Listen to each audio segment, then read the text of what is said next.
MTV cinema நேயர்களே, இப்போது நாம் பேச போகிற தலைப்பு சிவகார்த்திகேயன் குடும்பத்திலும் குழப்பம்.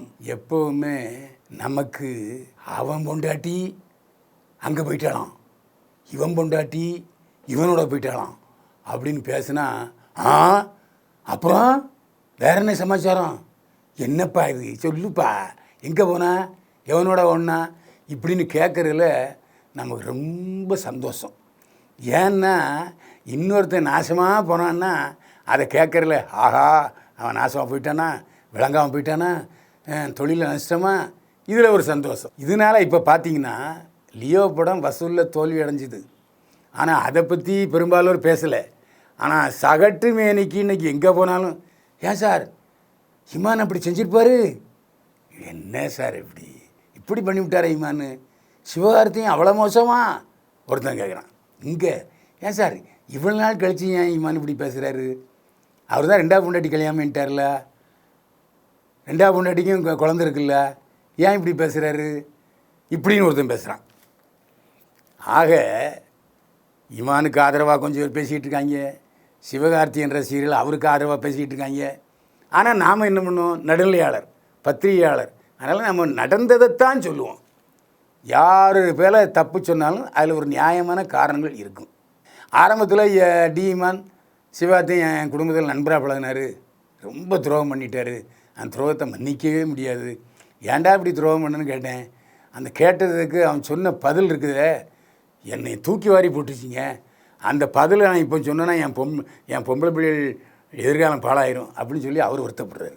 அந்த பக்கம் இமானுடைய முதல் பொண்டாட்டி, அதாவது விவாகரத்து செய்த மனைவி மோனிகா என்ன சொல்கிறாருன்னா, எங்கள் வீட்டுக்காரரு ரொம்ப மோசங்க, அவருக்கு பிறந்த 2 மகள்களை கூட அவர் மதிக்கவே இல்லை, உனக்கு பிள்ளைகள் வேணுமா நான் வேணுமா, பிள்ளைகள் வேணுமா பணம் வேணுமான்னு கேட்டார். உன் பணமும் வேண்டாம் ஒன்றும் வேண்டாம், ஏன்னா 2 பிள்ளைகளோட நான் பார்த்துக்க தெரியும், இன்னொரு குழந்தை பிறந்தாலும் அதையும் நான் பார்த்துப்பேன் அப்படின்னு சொல்லிட்டு போயிட்டேன். எங்கள் அப்பா செத்தா நல்லா இருக்குமே அப்படின்னு என் பிள்ளைகள் என் 2 மகள்னு சொல்கிறாளுன்னு கண்ணீர் வடி சொல்கிறார். அதுக்கப்புறம் இன்னொன்று சொல்கிறாரு, சிவகார்த்திகேயன் எதுக்கு வீட்டுக்கு வந்தாருன்னா பஞ்சாயத்து பண்ண தாங்க வந்தார், ரொம்ப நல்ல மனுஷங்க சிவகார்த்திகேயன். என் புருஷன் என்னை விவாகரத்து பண்ணணும்னு சொன்ன உடனே சிவகார்த்திகேயன் அண்ணே வேண்டாண்ணே, தப்பு பண்ணாதீங்கண்ணே, அவங்க நல்லவங்கண்ணே, விவாகரத்து பண்ணாதீங்கன்னு காலில் விழுந்தார். என்னடா சிவகார்த்திகேயன் நமக்கு சப்போர்ட் பண்ணாமல் மோனிகாவுக்கு சப்போர்ட் பண்ணுறான்னு என் புருஷனுக்கு கோபம்.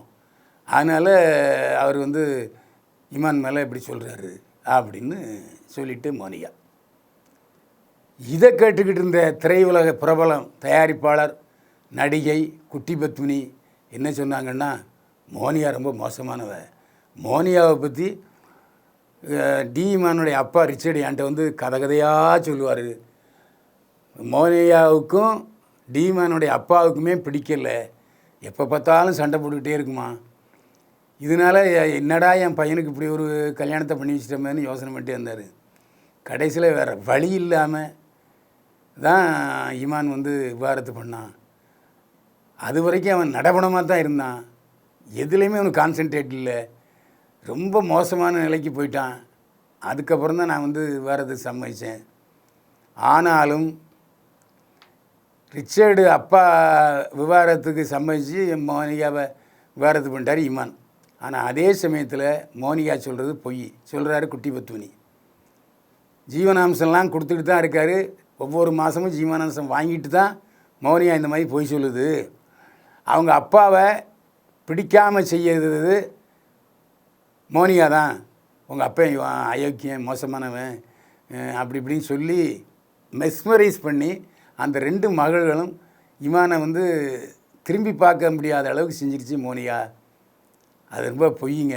அதனால தான் ரொம்ப வருத்தப்பட்டார் இமான். இந்த சூழ்நிலையில் நெருக்கடியின் கைதியாக தான் அவர் இந்த விஷயத்தை சொல்லியிருக்காரு. ஆனால் மோனிகாவை பற்றி எனக்கு நல்லா தெரியும். 2வது மோனிகா சொல்கிற மாதிரி 2வது திருமணத்துக்கு அவசரப்படலை இமான். அதேமாதிரி விவாகரத்துக்கு முன்னாடி 2வது மனைவி அமளி உபால்ட தெரியவே தெரியாது. அவர் ரொம்ப மோசமான நிலைமைக்கு போனப்பறம் தான் அவங்க அப்பா ரிச்சர்டு சொன்னதுனால தான் அமளியை நான் அறிமுகப்படுத்தி வச்சேன். அமளியை நல்லா புரிஞ்சுக்கிட்டதுக்கப்புறம் கல்யாணம் பண்ணார் இமான். இப்போ இமானுக்கும் அமலிக்கும் ஒரு பெண் குழந்தை இருக்குது, சந்தோஷமாக தான் இருக்காங்க என்ன சொன்னார் குட்டி பெத்துனி. இன்னும் அடுத்த கட்டத்துக்கு போய் இமானுடைய இரண்டாம் மனைவி அமலி என்ன சொல்லிச்சு, என் மேலே ரொம்ப பாசமாக இருக்கார் எங்கள் புருஷன் இமானு, அவரை நான் அத்தான் தான் சொல்லுவேன். ஏன் நான் அத்தான்னு சொல்கிறேன்னா, எங்கள் அப்பா உபால்கிட்ட பார்த்து அப்பா அத்தான்னு கூப்பிடுவாங்க. எங்கள் அம்மா நினைவாக எங்கள் புருஷனை அத்தான்னு கூப்பிட்டுக்கிட்டு இருக்கேன். எனக்கு முதல்ல அவர் கொடுத்த அன்பளிப்பு ஒரு பைபிள் தான். தினமும் நான் அதை வாசிக்கிறது தான் என்னுடைய கடமையாக வச்சுருக்கேன். என்னை ரொம்பவும் நேசிக்கிறாரு. அவருக்கு எனக்கும் என் மகளையும் ரொம்பவும் பாசமாக கட்டி காத்துக்கிறாரு இமான் என்று சொன்னார் இமானுடைய இரண்டாவது மனைவி அமலி உபால்ட். இவ்வளவு நடந்ததுக்கப்புறம் என்னதான் இருந்தாலும் மனைவி தன்னுடைய கணவனை விட்டு கொடுக்குமா? கணவன் பேரில் இப்படி ஒரு அவாண்ட குற்றச்சாட்டை சொல்லியிருக்காரு இமான். இதை கேட்ட சிவகார்த்தியின் மனைவி அழுது புலம்பாமல் என்ன செய்வார்? அவர் இப்போது தன்னுடைய குழந்தைகளை அழைத்து கொண்டு அம்மா வீட்டுக்கு போய்விட்டதாக சொல்லப்படுகிறது. எப்படி அதை சொல்கிற அப்படின்னு கேட்டால் அதுக்கும் காரணம் இருக்குது. எல்லா பண்டிகைகளையும், தீபாவளி, பொங்கல், எல்லா பண்டிகைகளுக்கும் தன்னுடைய குழந்தைகள் மனைவியோடு புத்தாடை அணிந்து படங்களை வெளியிடுவார் சிவகார்த்திகேயன். முதல் முறையாக தன்னுடைய அலுவலகத்தில் எஸ்கே ப்ரொடக்ஷன் அலுவலகத்தில் நடிகர் சிவகார்த்திகேயன் ஆயுத பூஜையும் சரஸ்வதி பூஜையும் கொண்டாடியிருக்கார். இந்த படத்தை அவருடைய கம்பெனி பொறுப்பாளர் கலையரசன் வெளியிட்டிருக்காரு. அந்த படத்தில் சிவகார்த்திகேயனுடைய மனைவி இல்லை. இதுவரைக்கும் சிவகார்த்திகேயன் இப்படி ஒரு படத்தை வெளியிட்டதே இல்லை. எனவே சிவகார்த்திகேயன் குடும்பத்திலும் குழப்பம் உள்ளது என்பதை அந்த படம் உறுதிப்படுத்துகிறது. ஆனால் சிவகார்த்திகேயன் இதுவரைக்கும் இது பற்றி மௌனம் சாய்த்து கொண்டே இருக்கிறார். சமீபத்தில் யோகி பாபு மகளுடைய பிறந்தநாள் நடந்துச்சு. எல்லோரும் வந்திருந்தாங்க. சூர்யா, கார்த்தி, இன்னும் பல நடிகைகள் வந்திருந்தாங்க. அவர் முக்கியமாக அழைத்த சிவகார்த்திகேயன் வரவில்லை.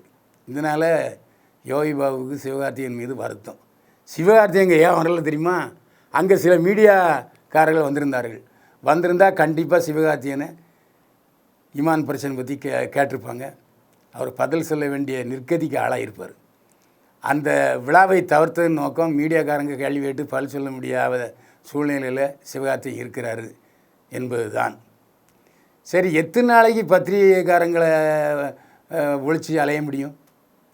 எப்படியும் அயலான் படம் வெளிவரப்போகிறது. அயலான் படத்தினுடைய பத்திரிகையாளர் சந்திப்பு ப்ரமோஷனுக்கு சிவகார்த்திகேயன் வரதான் செய்யணும். 6 மாதம் கழிச்சினாலும் கண்டிப்பாக மீடியாக்காரர்கள் விடப்போவதில்லை. எந்த இடத்துக்கு சிவகார்த்திகேயன் வந்தாலும் அந்த இடத்துல இந்த கேள்வியை கேட்பாங்க. அதற்கு முன்பாகவே தன்னிலை விளக்கம் சிவகார்த்திகேயன் கொடுப்பார் என்று எதிர்பார்க்கிறோம்.